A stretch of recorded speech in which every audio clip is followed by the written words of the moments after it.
Intertalk Radio, you're in to all things music.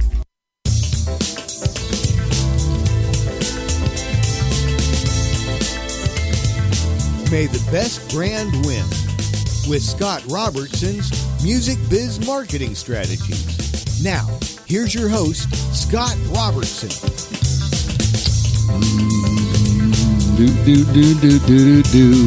Happy Friday, everybody. You are tuned to May the Best Brand Win on Intertalk Radio, the undisputed leader in music business talk.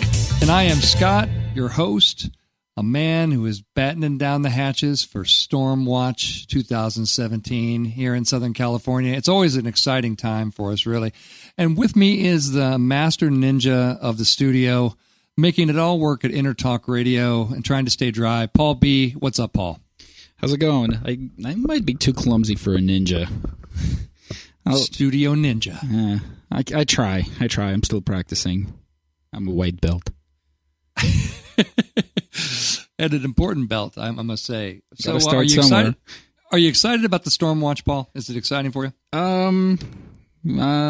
Yeah, I guess. I'm not. I wouldn't say I'm looking forward to it, but it's keeping me awake. You know, my band has a gig tonight, so I'm not looking forward to the load-in procedure in the Stormwatch. I at least have fun. A cover for my amp for these occasions. Yeah, we might have to break out the almost never used tarp action for some of the stuff as it goes into and out of the performance venue. Yeah, I think one of the recent gigs that I did was like that in the rain. It was pretty miserable. Miserable. Well, if you guys have a question out there for me, you can always email me at scott@robertsoncom.com, and I will do my very best to answer anything right on the show. I've got a lot of good posts, client news, clips, other fun stuff at the Robertson.com Facebook page, which is facebook.com/RobertsonCom, or on Twitter @RobertsonCom. Just reach out, connect, follow, stalk, share, that kind of thing. Hopefully I can entertain you and give you some good tips too. Today's episode, which is episode 43, I call Under PR's Hood. And really, I've done a couple of shows where we've talked around public relations as a tactic and those in a marketing mix as a kind of what it is and those kind of things. Today, I really want to dig deep just on public relations. Spend some time on it's not even 100 years old, public relations, yet it's still one of the most misunderstood and sort of misused arrows in the marketing and communications quiver. You know, what does PR really do? Why should you use it? And when are the best times to use it? I'm hopefully going to demystify this a bit for you, and we're going to try to kind of spin our way into oblivion here as we talk through this on this episode. We're also going to discuss the mass media and their role in PR. Mass media is under fire, right now, and the likes of which we haven't seen recently. And so we're going to dig into that issue a bit and talk about the media. We're talking about their role in PR, and we'll always hit who's winning and who's losing this week. There is a fresh crop of crop, honestly, that you can enjoy in the comfort of your own home, hopefully in a dry place. So, public relations. Just a quick primer, so we're not catching people totally off guard here. PR was basically invented in the 1930s. When Westinghouse Corporation in New York City decided to hire away some journalists so they could write some stories about, no shock, Westinghouse products, in the media. And then they hired away journalists so that they could have a good understanding of how to write for the newsroom, and then they would have friends at the newsroom, and then they'd be able to easily kind of post these things. So it started out as sort of almost a trick, I guess, is a good way to say it. As a gimmick more than anything else. But what it's really become today is what most people will refer to as earned media. Now, we're going to talk about earned media, basically, and we're going to contrast that with the other types of media, which are paid and owned media. So, earned media is basically, there's no check written, there's no PayPal withdrawal. between your client, your organization, and the media. There's no ad buy. There is just a story, and the story is good, and you provide access and a whole bunch of resources and a whole bunch of things that allow the press to do their job more easily, and thus you kind of earn your way onto the pages and the airwaves of the media. Now, with paid, of course, as we've discussed in previous shows, you're paying. You're writing the check. It's your bank account withdrawal, so you get to control everything. You get to feel warm and fuzzy, except for the fact that it doesn't really work very well, and it feels really good to you on the marketing side of things, and it really appears as if you're doing marketing. However, when your message hits the audience, it is less than effective. It's not very effective. Owned media is kind of what we talked about last week when we delved into social media a bit. These are channels that you run, that you own, that you drive, and that you kind of become the media company. The problem with owned media is trust. You are a business and you are selling something, so you have built-in bias, the likes of which most people, according to Pew Research, don't believe a word that businesses say, and with good reason, because businesses lie to consumers without exception. So, those are your choices, and you might say, as some people do at this point in the talk, they might say, well, it doesn't sound like we have very many good choices at all. Between earned, paid, and owned. That's it. That's what you got, and that's what you've always had, depending on how you would slice it up in your own mix. But earned media has something that paid doesn't have and that owned doesn't have. It has trust. The media bring with them trust. They help your message sort of ride in on their magic carpet. And you get the trust, right? And the trust is worth a lot. The trust is worth a whole lot. It's really, really, really important in marketing when you're really talking about what you're doing. I'm not talking about going down a checklist of things and saying, hey, we've done marketing. We ran ads. We have a trade show space. We did all these kind of things. That's the appearance of marketing. If you actually want to get inside somebody's head and change their mind, they need to trust you. And they do not trust you. Rest assured. They do not. So you need a friend. And, your friend is going to be the media. Now, the media, is a big word. There's not such a thing as the media. There are people who work in journalism as editors, as producers, great people, fantastic people who came up in journalism school for all kinds of different reasons, decided to sort of, be a storyteller in this way. And it's hard. It's hard being a journalist these days. I mean, it's probably the hardest that it's ever been in history, between the financial pressures of being able to, sort of have an organization that's going to be able to employ you long term, between the fact that maybe your stuff isn't going to be trusted. I mean, certainly, let's dig into this a bit. Donald Trump held a press conference this week where he really lashed out hard at the media, really hard, and followed it up with a really interesting survey to his the folks that have been supporting the Trump-Pence campaign ever since the presidential election this past year. So the survey was really, really fascinating. NPR did a story on the survey today, and they said that the Trump media survey is phenomenally biased, but it's also useful. So the GOP put out a survey Thursday night that's not going to make too many social scientists very happy. It's called the Mainstream Media Accountability Survey. And the survey, as this reporter points out for NPR, commits a variety of polling sins. I've seen the survey, by the way. It has leading questions. It has some incomplete poll results. It has some confusingly worded questions. The survey is really, really fascinating because, as is no surprise, Trump is not a fan of the mainstream media, particularly the mainstream political media. They were not fans of his during the campaign, and really, as we talked about many times in this show, really showed their cards. I mean, the media sometimes they'll lean towards a liberal bias here and there, but baby, the media showed their cards during this last one. I mean, CNN was literally campaigning for Hillary Clinton. I mean, for insert reason here, insert who wrote what check and who has what, political feeling and who owns what and whatever here. But the facts are that there were, and I mentioned it several times on this show, if you're going to be a journalist, you're supposed to start with a premise of removing your bias. It's not completely possible, in much the same way that people can't remove their emotional bias when you're trying to buy something. But the same kind of thing that we use in marketing to move people, down the emotion spectrum and get them to buy things and feel things about brands and all the things we've talked about in branding.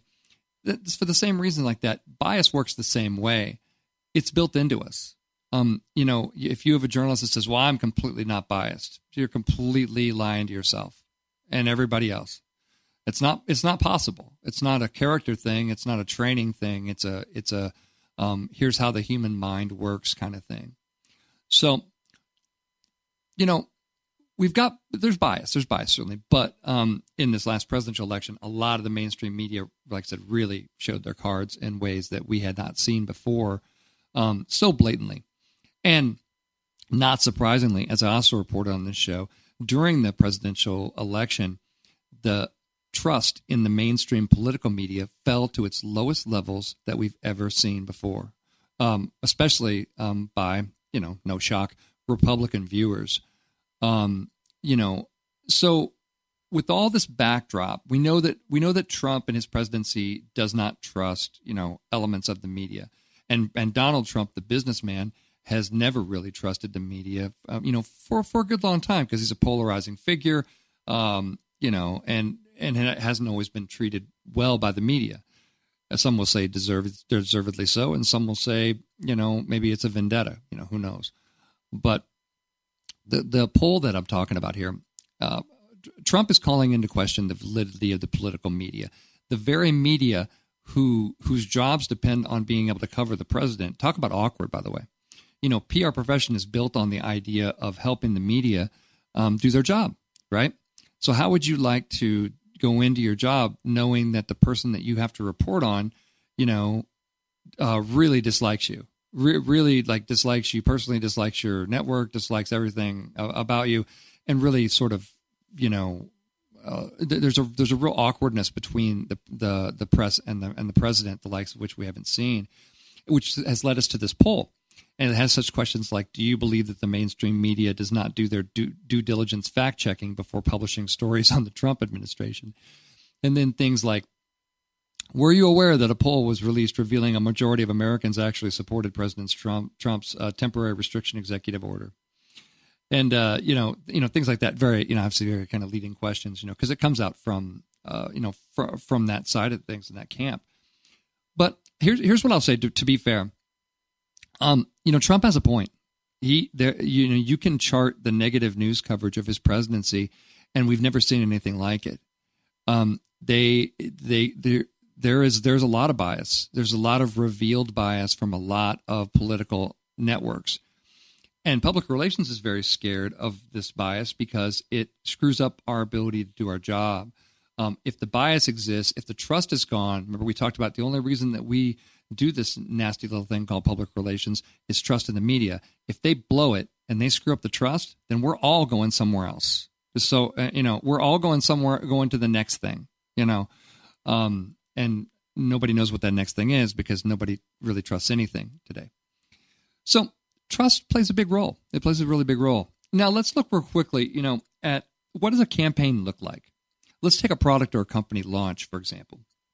Now, whenever there's a launch going to happen, one of the great things you have as a marketer, as a public relations person, is you have a date. You have a date when things are going to sort of launch, like a rocket launch. And then you have a date which you can work backwards from, where you can ask the questions, the very important questions, which is, where would we like to see the media cover this? At what point? Do we want to see them cover it now when we're announcing it? Do we want to see them cover it at which media should cover this when kind of conversation happening? Then the next step that you want to take is really good messaging. This cannot be overstated. Some people jump out to the pitching and the execution part of public relations without getting the message right. That is always going to bite you in the butt every single time. You must message things correctly. You must sit down and think through, stop for a minute and think through, what is our message? Why is this our message? Why is this important? You must ask the questions of, why is this a story? Who is this a story for? At what point, at what time is this going to be a story for them? Then you must, with that in your plan, your idea is to start to create materials that can tell your story. Maybe that's a press release, maybe that's a video, maybe that's a electronic press kit. There's a lot of different public relations materials that can be created.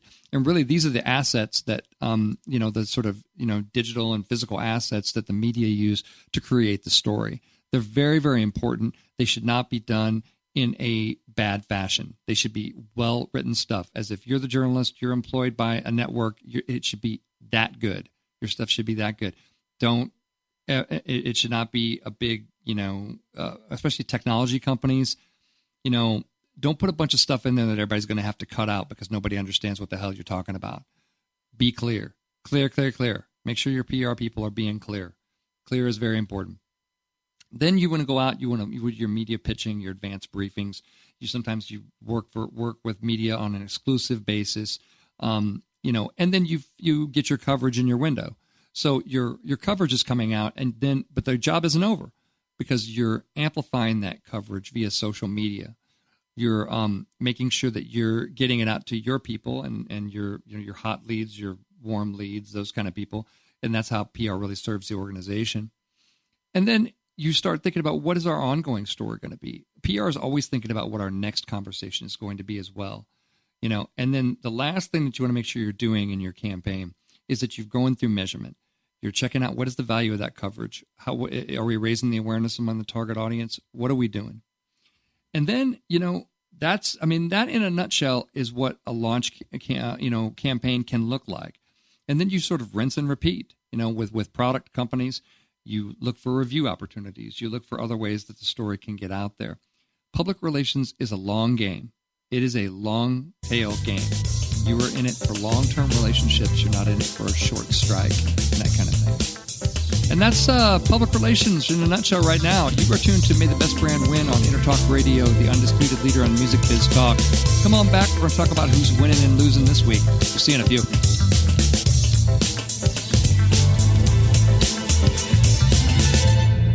Are you serious about your music? Are you ready to run with the big dogs? The experts at Pitbull Audio have the gear to get you into the game. From leading manufacturers like Mesa Boogie, Fender, Pioneer, and American Audio. To sound your best, you need the best. Pitbull Audio can deliver in rehearsal, on stage, and into the big time. Dropping beats, shredding guitar, or making the crowd roar. Whatever you dream, Pitbull Audio can help make it happen. We are Pitbull Audio. We want you to play it loud. PitbullAudio.com. This is Jackie Bertoni from Jackie's Groove.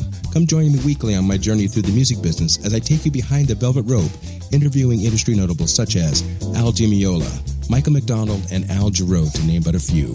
Listen to their stories on being in the studios recording #1 hits and onto the stages throughout the globe. Allow me to be your music historian. You can hear me live every Monday at 2 p.m. and every Wednesday at 12 noon Pacific Standard Time or 24/7 on jackiesgroove.com. Ready to get your groove on? Hi, I'm Tim Dolbear, the host of Sound Experience on Intertalk Radio. Each week, I talk with top professional audio engineers, producers, musicians, and the manufacturers that make the tools that we use in the studio each and every day. From capturing the perfect take to mastering your final release, and the tools and how the pros use them, we are going to dive deep into their process and learn from their experience. I look forward to you joining us each week on Sound Experience with me, your host, Tim Dolbear. Make this your vinyl night. I'm John J.R. Robinson, and every week, music creation comes alive through stories, experiences, and sounds when vinyl records filled our hearts and minds. My friends and I share our tips and techniques used in creation of iconic tracks for recording artists such as Michael Jackson, Eric Clapton, Quincy Jones, and Steve Winwood, to name a few. Vinyl has emerged hot, and the soul of vinyl defines art and passion which burns deepest at night. Tune in every Wednesday.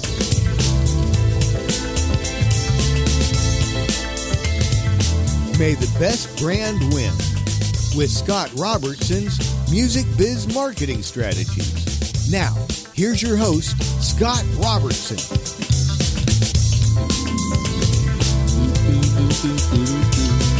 Happy Friday, everybody. You are back with segment 2 of May the Best Brand Win on Intertalk Radio, the undisputed leader in music biz talk.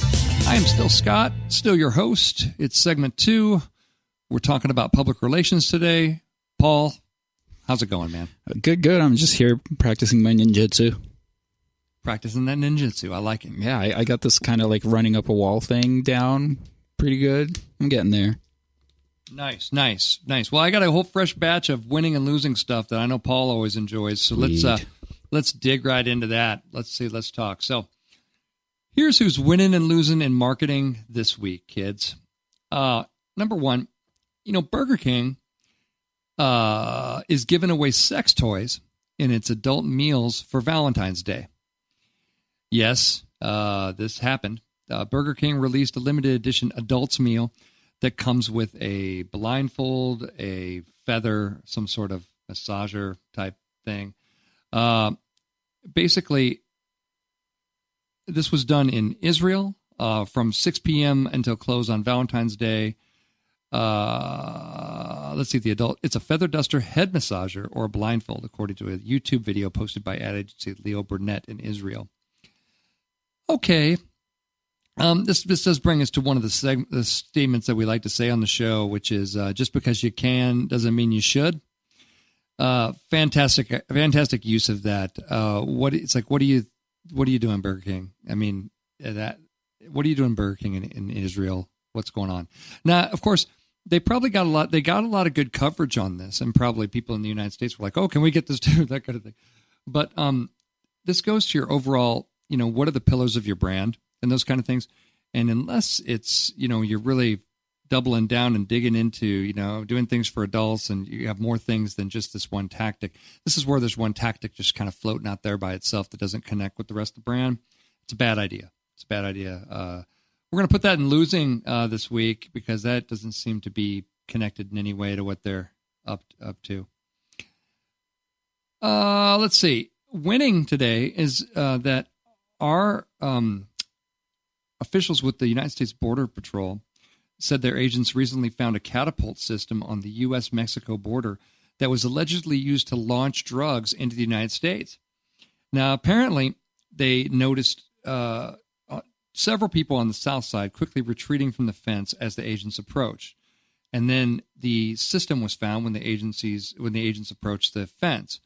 So the catapult system was attached to the south side of the border fence, and they were shooting bundles of marijuana, which they weighed about 50 pounds, way over the fence, and then they'd grab them on the other side and throw them in a truck and head out there.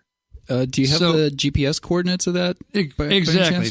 For your geocaching pleasure, let's see. We're going to now give you the coordinates for the... No, I'm just kidding. Exactly. So a catapult system. Look at that. And the catapult system was dismantled by Border Patrol agents and then seized by Mexican authorities, where it was more than likely reassembled in 20 minutes down the road from the same place where they were launching it before.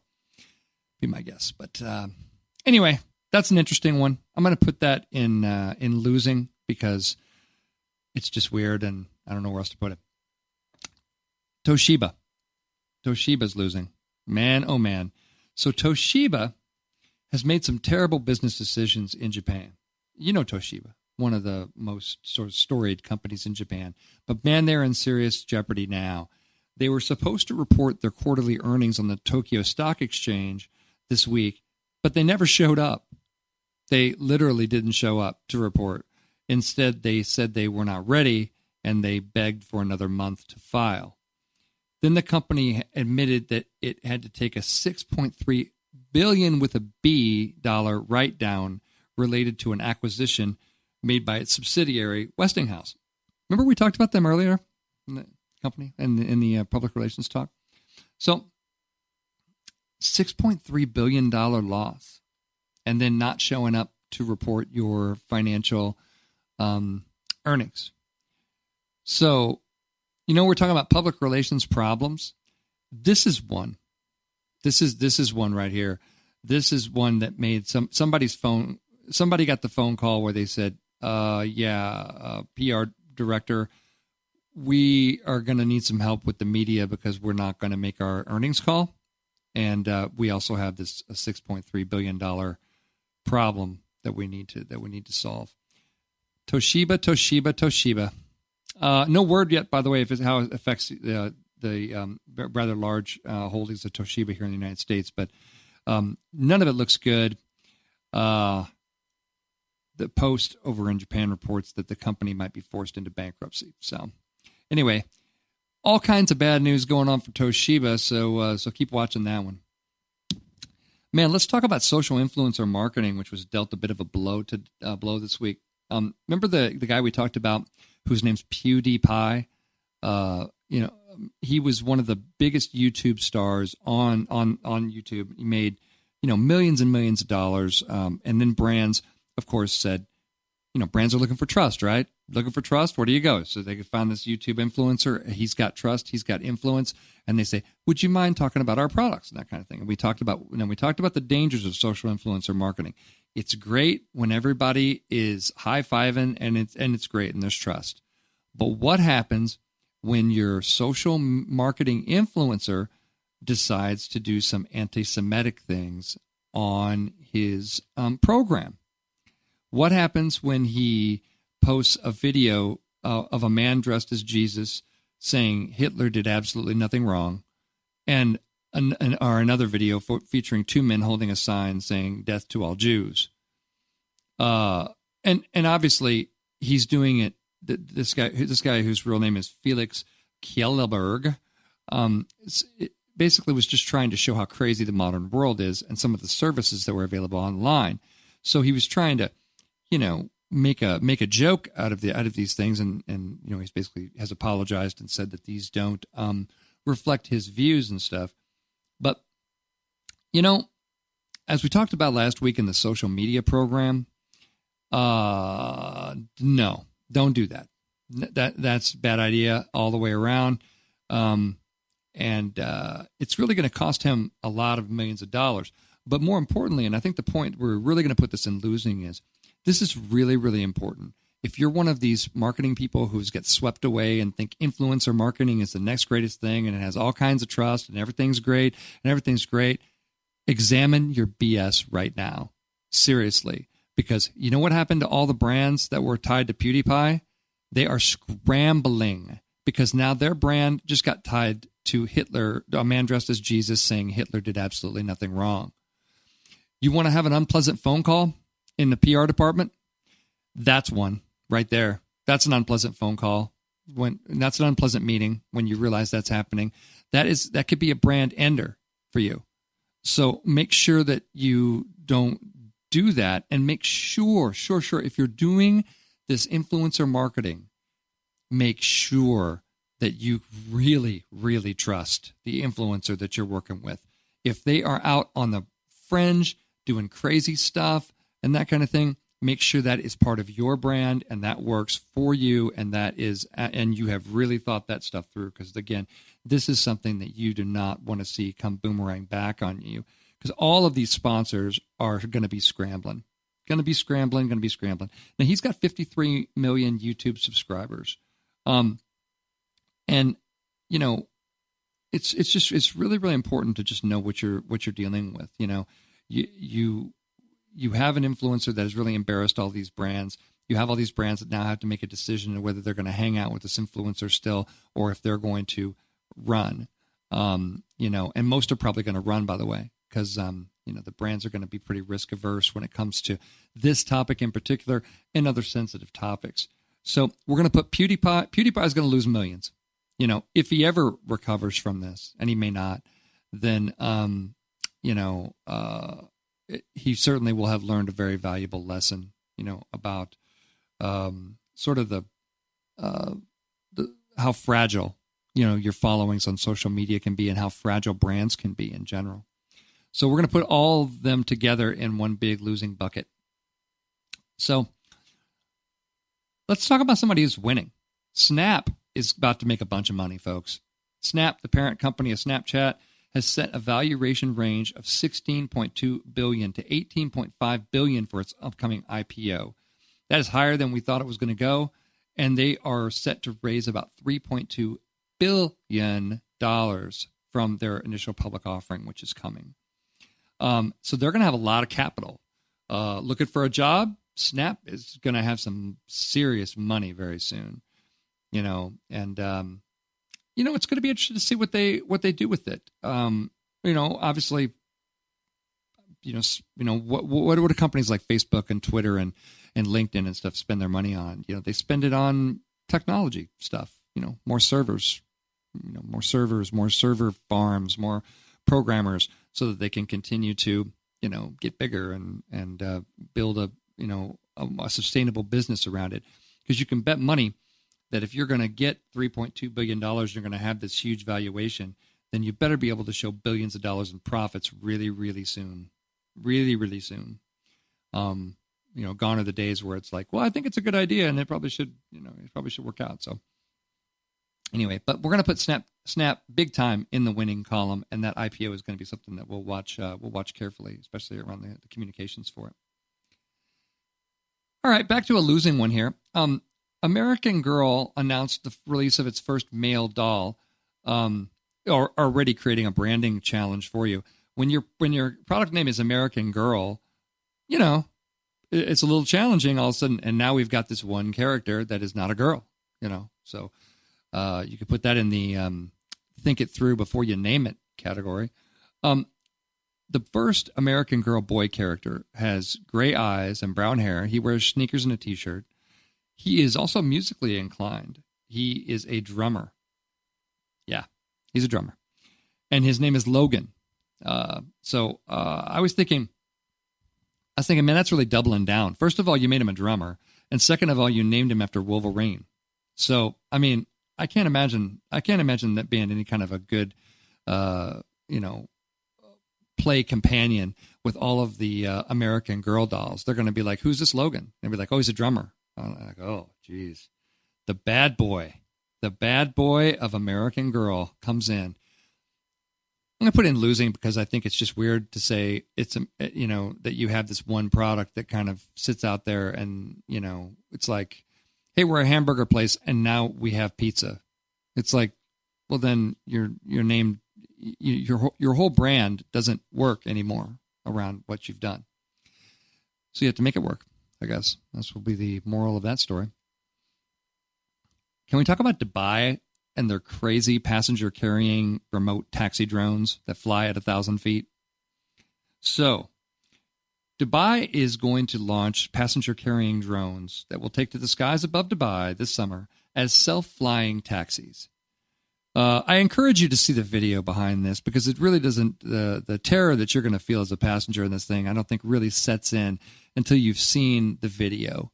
The video where you're flying over Dubai at 1,000 feet and some remote AI-related thing is steering you to where you're supposed to be going on 8 propellers. 8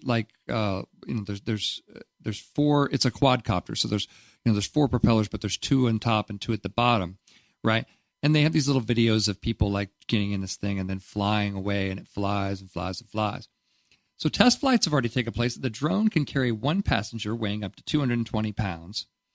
And by the way, up to, it's like, you better make sure that if the up to is 220, you better make damn sure that you're not anywhere near 220 because, the thing's not, oh, what was the cause of the crash? It's like, oh, eternal optimism. It's like, no, 220 is not very much weight. It has a 30-minute flight time at a height of 1,000 feet. Passenger gets in, uses a touch screen, selects a destination. There's no controls. You can't fly it. It's autopiloted by a command center. That's going to go south. That's going to go south. I'm sorry. That's not going to work. And, how terrified are you going to be? I mean, let's just put this. This isn't an amusement park ride. This is a real thing. You get in this thing. It takes off. It flies 1,000 feet in the sky, right? How soon before one of these comes crashing down? I mean, what's the over-under on this working out for people.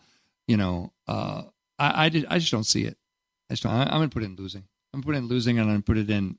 I'm scared to death of AI taxis that fly people who weigh up to, quote, in quotes, 220 pounds. Up to. This is from the same country that brought you firefighters flying from like water-propelled jetpacks, right? have you seen that? I haven't seen that. That sounds good, though. I mean, that sounds so. There's no sanctity of human life, is what we're saying. Like if there's like a car on fire on the bridge, the firefighters kind of have these like jetpacks where they fly over and just like spray them from the water. You can find pictures of it online. It's wild. I don't know what they're doing over there. I got to see that. That sounds pretty cool, actually. Man, these drones look terrifying, though. It's just you got to see the Mashable video that they snagged from the company. They're getting a lot of press from it and everything, obviously, but man, this is going to be. I mean, the first person. Let's say you're the first guy. You're the first guy up, and this thing is there. No way. There's no way. It's like that needs to run for like a year or more before I'm trying that. Probably negate your life insurance, I would say. So. Anyway, we're going to put the Dubai flying taxi experiment in the losing category. Here's a winning one, though, that I saw today that was really good. Lucky Charms and Cinnamon Toast Crunch are coming to your oatmeal. Oh, yes. Oh, yes. Cold cereal lovers that know you should eat more oatmeal, check this out. So Lucky Charms and Cinnamon Toast Crunch flavored oatmeals are coming. And they've got the little marshmallows, right? So I don't know if it's going to taste good or not, but it's like Lucky Charms flavored oatmeal with the little marshmallows in it. They're only available in Canada as a limited edition product right now for 8 weeks only. But they have Cinnamon Toast Crunch as well, which probably has the little topping and stuff too. Now that's innovation right there, folks. I'm saying good job, General Mills. That's going to be awesome. Nobody likes to eat oatmeal anyway. And now, but would you eat oatmeal though if you've got the little marshmallow topping thing to go in there? See, I would. I'm in. I say, let's do this thing. That sounds really good to me. And I like the fact that it's both Cinnamon Toast Crunch and Lucky Charms. Maybe even like Cocoa Puffs or like Cocoa Pebbles or something. I mean, we could sit at the brainstorming table all day on that kind of thing. Well, that's who's winning and losing this week, folks. Come on back. I'm going to give you some top PR tips to make your PR great. We'll see you in a few.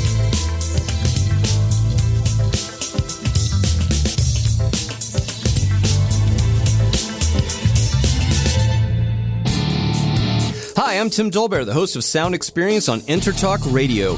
Each week, I talk with top professional audio engineers, producers, musicians, and the manufacturers that make the tools that we use in the studio each and every day.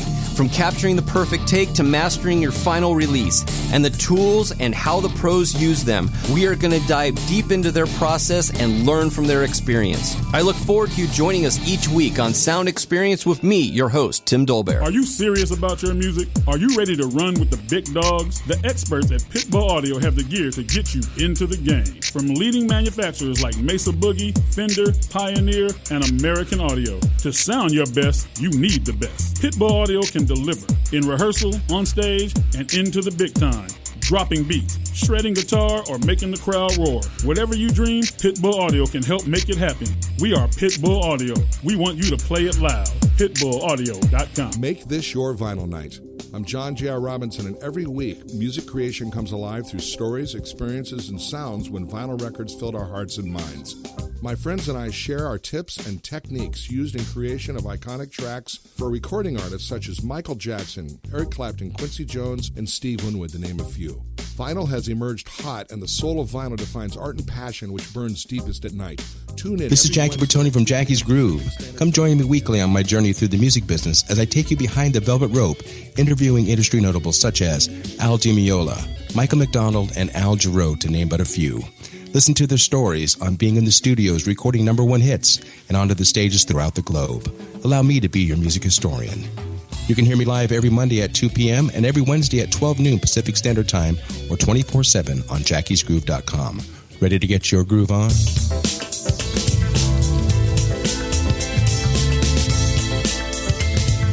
May the best brand win with Scott Robertson's Music Biz Marketing Strategies. Now, here's your host, Scott Robertson.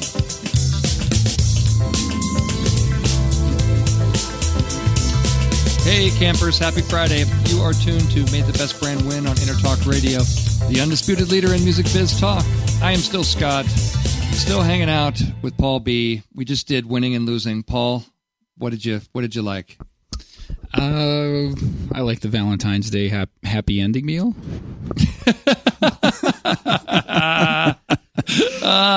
Very nice. He's here all week. No doubt. That's a terrible idea. It's like, and every marketing brainstorm, there's at least a couple of people that come up with an idea like that.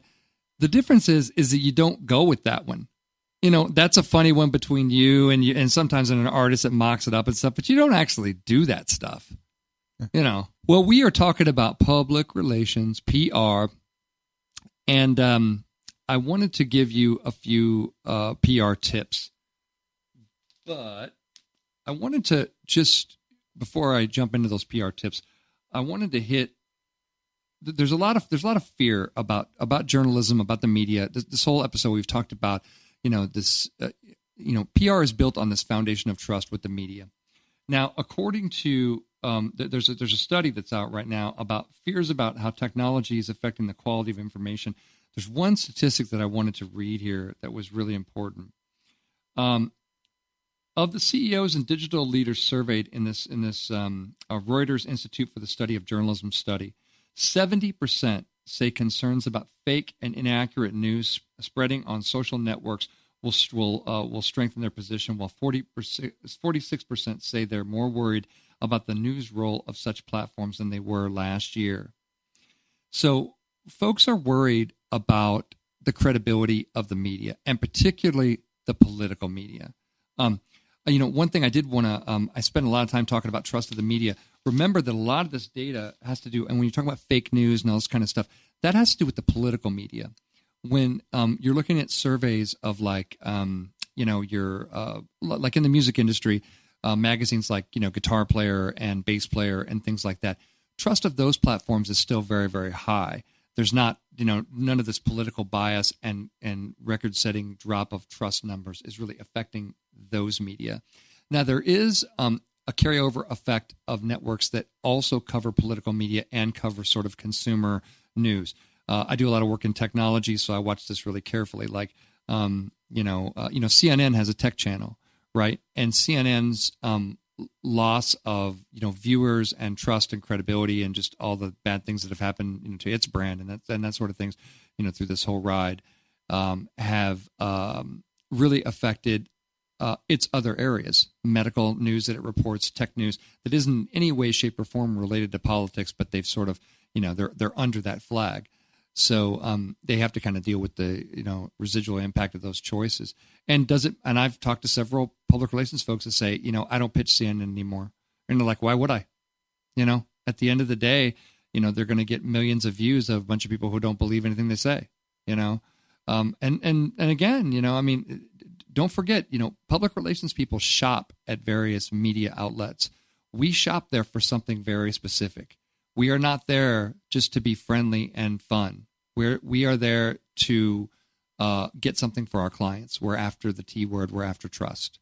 So it's really, really important. But I did want to make sure everybody understood that a lot of these trust numbers that we're seeing, are on the more the political spectrum side of the media and not the general consumer reporting side of the media. However, again, it will be interesting to watch how that evolves. It's something that we need to see it going up the other way for PR. All right, let's dig into some tips. How about doing that? So, tip number 1, make sure you're building your PR house the right way. And by that, I mean foundation first, you put the sun deck on last. Follow the process. Don't shortchange it by trying to get to the communication part faster than, having your foundational stuff done. I mean, there should be research. There should be what is it that we're trying to do? There should be, goals. There should be, strategies. There should be, all of that kind of stuff long before you start talking about how we're going to do it, and I find this across the entire profession of marketing.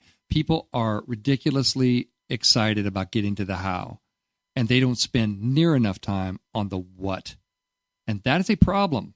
That is going to be a problem because they are all connected, right? The same way that building the second floor of your house is going to be a problem if you don't have anything built under it, as you can imagine. That's not going to work out, like engineering-wise. It's not going to work out PR-wise either. The foundation needs to come first. Spend ample time on the foundation. I talk about it on the show a lot. I preach about it all the time. If I see one mistake that's made again and again and again and again, it's the fact that the foundation is missing. The message is wrong. The audience data is incorrect. There are all kinds of things that can be screwed up in the foundation, but do that stuff first. It's not as exciting. It really isn't. It is boring work. I will give it to you. It is boring. It's so important. It's so important. It's so important. It's so important. And then you can spend time on the sun deck later, I swear. Follow the process. Number 2, understand that PR is the long game. It is the long game. I've had some clients that say, oh, well, I just want to do 90 days of PR. No. I mean, you can, I take project work, but that's not what you want. What you want is long-term relationships. It's not about one story. It's about a series of stories. It's about having an ongoing, visible role in the media so that you have that trust element, right? The rest of the marketing stuff is going to deliver, a lot of your reach, a lot of your, your touches and those kind of things. But you need credibility, and you're not getting it anywhere else. You are not getting credibility anywhere else. They don't believe a word you say. I don't care how many times you say it. I don't care who you say it with. They don't believe you. They absolutely do not. You need the media in this game with you. If you're really doing PR right, you're there to help. You're there to contribute. You're there to earn your way in. Your story's got to be good enough to earn your way. You've got to approach PR as a journalist with a journalist's mindset. The companies that go in and think that they can just sort of, bully their way in and I've spent a bunch of money with the New York Times, so they owe me editorial coverage. It's like, they do not. Those are separate entities. No matter what people tell you, here's what I'll say. They should be separate entities. You are there for something very important that you cannot buy. You are there for trust. Make sure that you don't give it away by trying to buy it. It's the surest way to give it away, by the way. Don't do that. Earn your way in. Earn. And don't ever forget it. Number 3, educate people in your company about public relations. Why it's so important in a world that no longer trusts anything. Not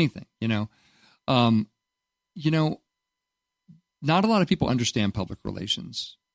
It's not something that is taught well around. Whenever it's used, their understanding of public relations probably comes from watching a character on a TV show. And they're like, oh, and that person did public relations, so that must be what they do. Well, that could be part of what they do. There have been a lot of characters on television shows who do public relations. Now, a television show is a fictional story that's designed to, entertain. So real life is sort of boring, and so they have to take a lot of liberties with things like that. And, it may not be accurate. It probably isn't accurate. It certainly isn't what you probably do in the company in a PR role. It's really, really important that everybody in your company, everybody that's aligned with your brand, understands what you're doing from a PR perspective. It's important that you understand why you're doing it.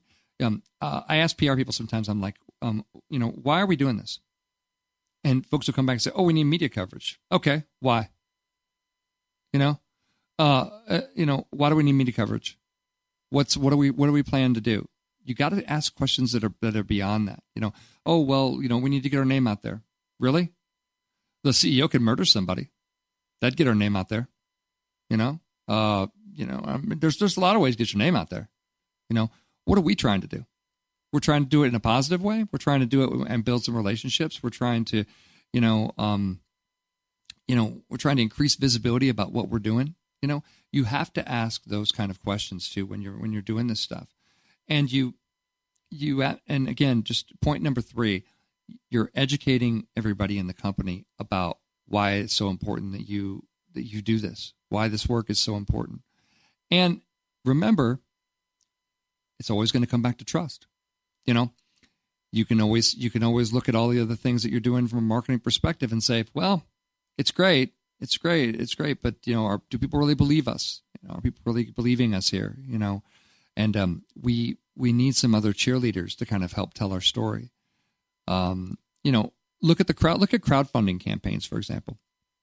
Crowdfunding campaigns, one of the first things they do is they go out and they approach media and try to get media to write positive things about it. Because again, it's like, you don't want to part with your crowdfunding dollars, for this, amplifier or this experimental guitar, unless you know that somebody that you trust in the media maybe said, okay, maybe that's a good idea, So really, really important.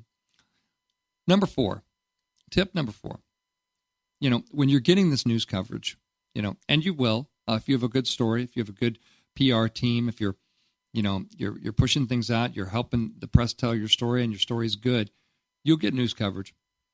But you're not done. You're not done.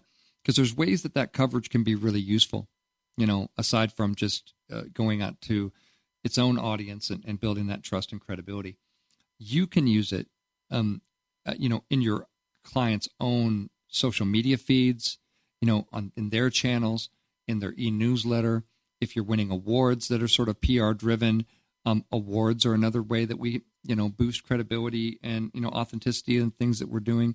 But be sure that as part of your job, in public relations, that you have sort of an amplification side of it built in, and that somebody in the company is responsible for feeding all the news coverage to the social channels, through the social channels, so that you are, using that with folks who already follow the brand.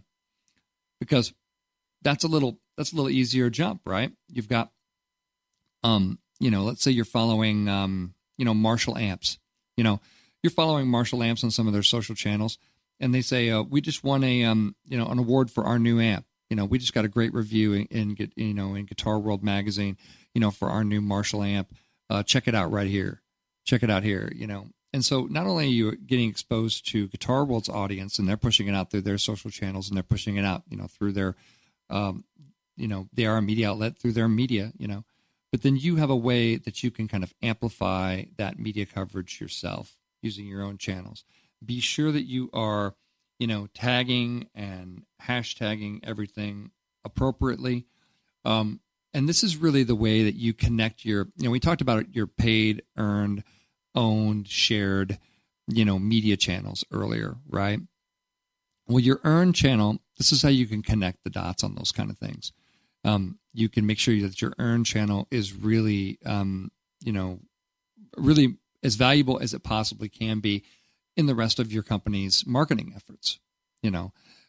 If it's a marketing objective that you're going for. So again, that's all about connecting the dots, and it's really, really, really important. The last tip that I have for you is, be creative, have fun with PR. PR is really, really fun.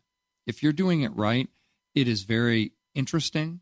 It is always changing. It is, extraordinarily difficult, but you don't have to feel limited by the news cycle. I talk to PR people sometimes, and they're very limited by the news cycle. They're like, well, we're in a product launch thing, and we're just going to send out this product launch, and then we're going to do reviews, and then we're going to kind of do this.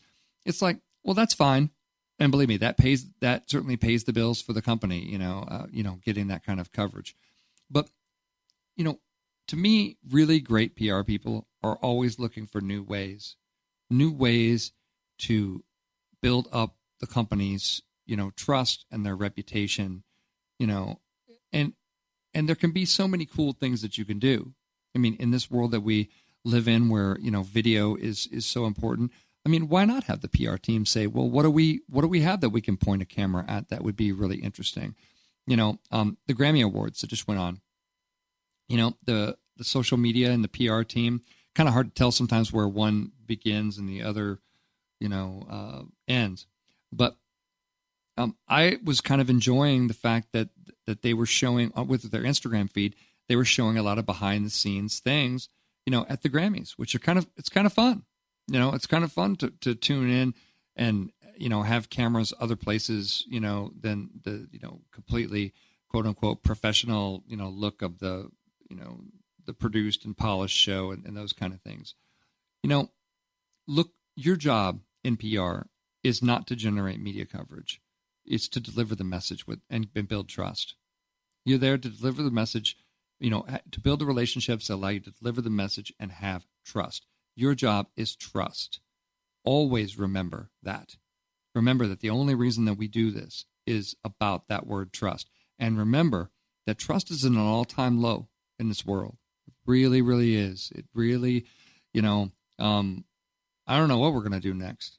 People ask me that question sometimes. They say, what are we going to do?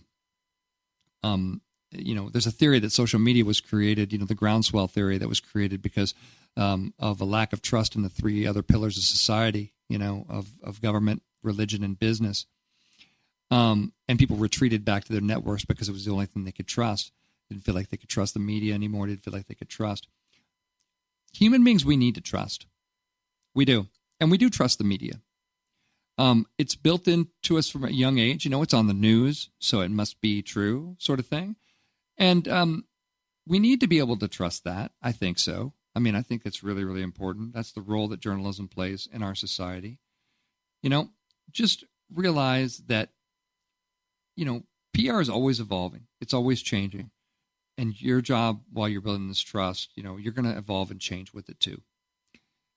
In closing, PR can be the most difficult, most frustrating, and annoying ride of your life, honestly. People say, it's just like riding a bicycle, except for the ground is on fire, the bike's on fire, and you're on fire while you're piloting the thing towards a live volcano.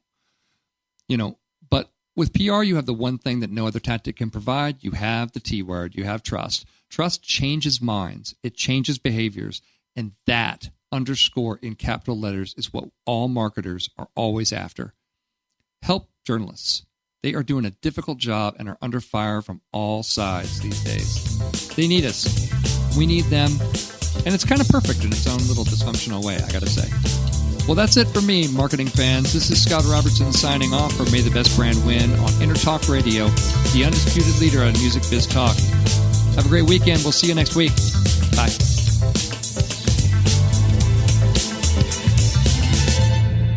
You know what's all around you every waking moment of your life? Marketing.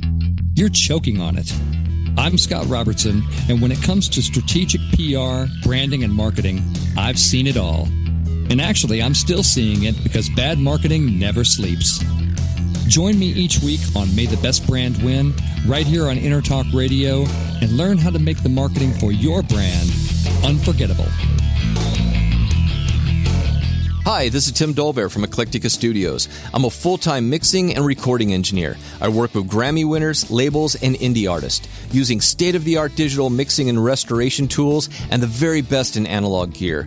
Really, though, it's my ability to bring tracks to life and fulfill your vision for your music. This has made me sought after by producers and artists worldwide. So spend your time working on music and not chasing a mix down a rabbit hole.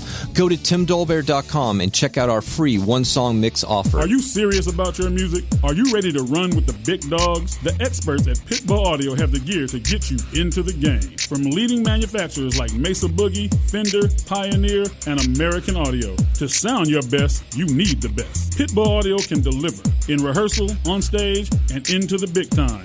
Dropping beats, shredding guitar, or making the crowd roar. Whatever you dream, Pitbull Audio can help make it happen.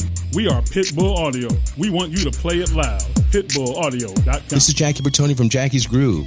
Come join me weekly on my journey through the music business as I take you behind the velvet rope, interviewing industry notables such as Al Di Meola, Michael McDonald, and Al Jarreau, to name but a few.